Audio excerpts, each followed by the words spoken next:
दूर की समधी। उदयपुर नाम के एक शहर में शर्मा परिवार रहता था। परिवार बेटे बहू से भरा पूरा था, पर सभी सास बहुओं की तरह इस घर में भी दिन रात सास बहू की तू तू मैं चलती रहती थी। अरे बहू, चाय लाएगी के बाहर से मंगवा लूं? अपनी सास की आवाज सुनकर रसोई से आवाज लगाती रश्मि कहती है, एक बार मंगवा के देख लीजिए सासू माँ, पच गई तो कहिएगा। ये कहकर रश्मि चाय लेकर अपनी सास के सामने रखते हुए कहती है, आपकी चाय सासू माँ, भैंस के दूध की। अब जब आप बाहर से चाय मंगवा ही रही हैं तो उसे याद से भैंस के दूध की चाय मंगवाने के लिए कहिएगा, क्योंकि गाय की तो आपको पचेगी नहीं। तो मुझे ताना दे रही है बहू, सब समझती हूँ मैं। देखिए कितनी समझदार हैं आप, हैं? यही समझदारी आपके मायके वालों के सामने दिखाकर उन्हें वापस जाने भी बोल दिया कीजिए सासू माँ। एक साथ 15-20 लोग आ जाते हैं, खाना बना बनाकर मेरी कमर टूट जाती है। और तेरे मायके वाले, अगली बार तेरा वो भतीजा अपनी रिमोट कंट्रोल कार की रिमोट छोड़कर मेरे टीवी का रिमोट ले गया था।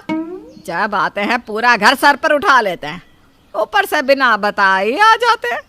अरे कम से कम मेरे मायके वाले आने से पहले खबर तो करते हैं। अपनी सास की बातों का रश्मि के पास कोई जवाब नहीं था। वो बात घुमाती हुए कहती है, आप ही कहाँ बातों में लगी सासू माँ, नाश्ता नहीं करेंगी क्या?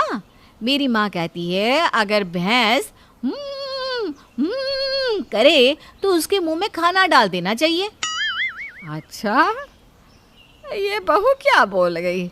भैंस खाना तो मुझे दे रही थी वो। अरे बहू! तभी दरवाजे पर दस्तक होती है। तुम दोनों का ताना बाना खत्म हो गया हो तो दरवाजा भी खोल दो। ससुर जी की आवाज सुनकर रश्मि जाकर दरवाजा खोलती है। अरे सासू माँ, देखिए तो कौन आया है, आपके रिश्तेदार। मेरे रिश्तेदार? अरे बिना बताए कौन आ गया बहू? पहचाना नहीं क्या समधन जी? मैं प्रमिला, शादी में मिले थे हम। अच्छा, बातें ना बाद में करते हैं। जी आप अंदर आ जाइए, अपना ही घर है। गौतम अंदर आ जाओ, आंटी के पैर छुओ बेटा। जीते रहो जीते रहो। वो क्या है ना समधन जी, हम तो आपका घर ढूंढ ही नहीं पा रहे थे। हमें लगा कहीं हम गलत घर पर तो नहीं आ गए, किसी ने हमें नहीं पहचाना तो। पर आपकी बहू, वाह वाह वाह वाह, क्या संस्कार है, फौरन हमें अंदर बुला कर ले आई। घर की ही बात है अंकल जी। एक्चुअली ना बाकी कमरे में एसी नहीं है। आप और आंटी जी सासू माँ के कमरे में ही शिफ्ट हो जाइए। सासू माँ मेरे साथ सोएंगी, ठीक है ना सासू माँ? हाँ बहू। सुलेखा के रिश्तेदार उसी के कमरे में अपने सारे लगेज को रख देते हैं। अरे बहू, मैं कौन से बाथरूम में नहाऊं? सारा घर खुला है अंकल जी, जहाँ आपको ठीक लगे नहा लीजिए। वैसे सासू माँ का बाथरूम है, सेपरेट बाथरूम है, बिल्कुल साफ सुथरा, बॉडी वॉश भी है उसमें, और वो भी इम्पोर्टेड। हाँ जी, समधन जी का ही तो घर है, जाइए उन्हीं के बाथरूम में नहाइए। वो क्या है ना बहू, साबुन से तो ये नहाते भी नहीं, बॉडी वॉश ही ढूंढ रहे थे। अच्छा, बादल को बिल्कुल भी इलेक्ट्रॉनिक आइटम यूज़ करना नहीं आता था। वो सुलेखा के बाथरूम के गीज़र को जला देता है। बाथरूम से आते धुएं को देखकर सभी वहाँ भागते हैं। अरे मेरा गीज़र! कोई बात नहीं मम्मी जी, होता है। अंकल जी ठीक है, वो मैटर करता है। हाँ आप लोग बैठिए, मैं खाने की तैयारियाँ करती हूँ। अब जैसा भी स्वाद रहे खा लीजिएगा। सासू माँ जैसा तो बना नहीं पाऊँगी मैं। हम आए ही कितने दिन के लिए हैं। अरे समधन जी ही बना देगी खाना, क्यों है ना समधन जी? प्रमिला की बात पर रश्मि फुसफुसाती हुई अपनी सास से कहती है, दीदी के घर के रिश्तेदार हैं सासू माँ, खातिरदारी तो करनी होगी ना। कहीं ये लोग रूठ गए तो दीदी की सास को कंप्लेन ना कर दे। मेरी बेटी के ससुराल की बात है, मैं बनाती हूँ खाना।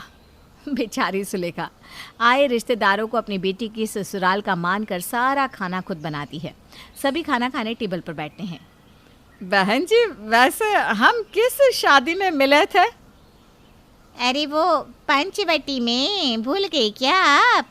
उम्र हो गई ना। अरे वो वरमाला में लड़की के पैर में मोच आ गई थी। शादी में तो मेरे पैर में मोच आई थी। हे भगवान, मतलब ये दीदी नहीं मेरी शादी की बात कर रहे हैं। न जाने कौन है ये लोग। बात बदलना होगा। क्या सासू माँ आप भी ना, ये क्या बातों में लग गई। चलिए खाना खाइए, चलिए। सभी मिलकर खाना खाते हैं।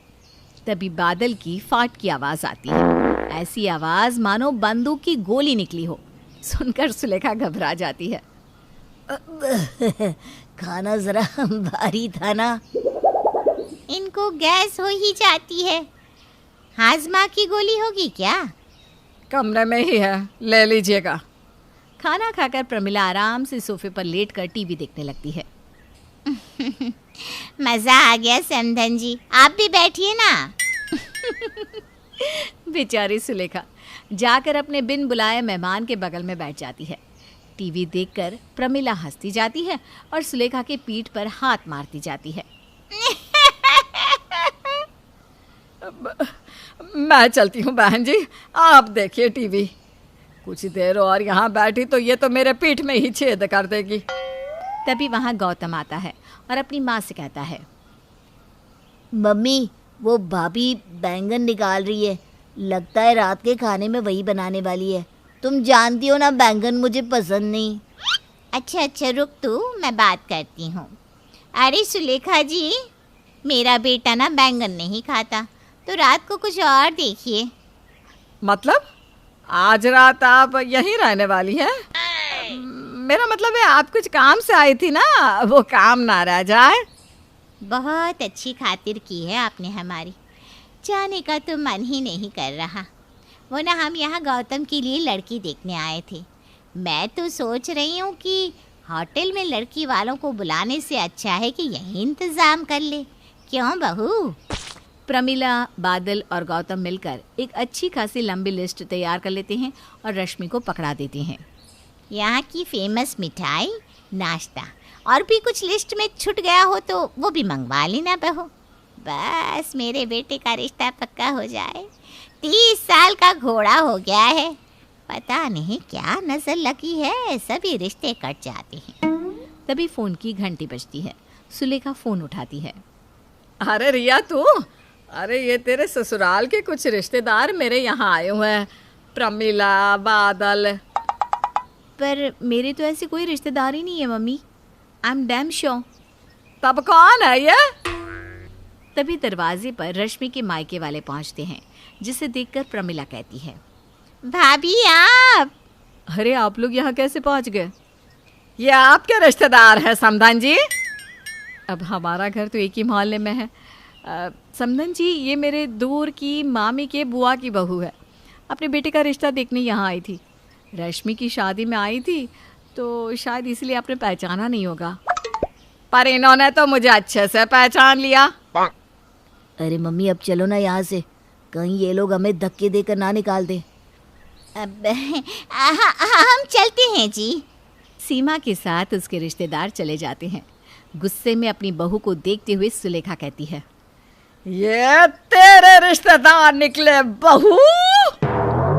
रश्मि फौरन रसोई में भाग जाती है।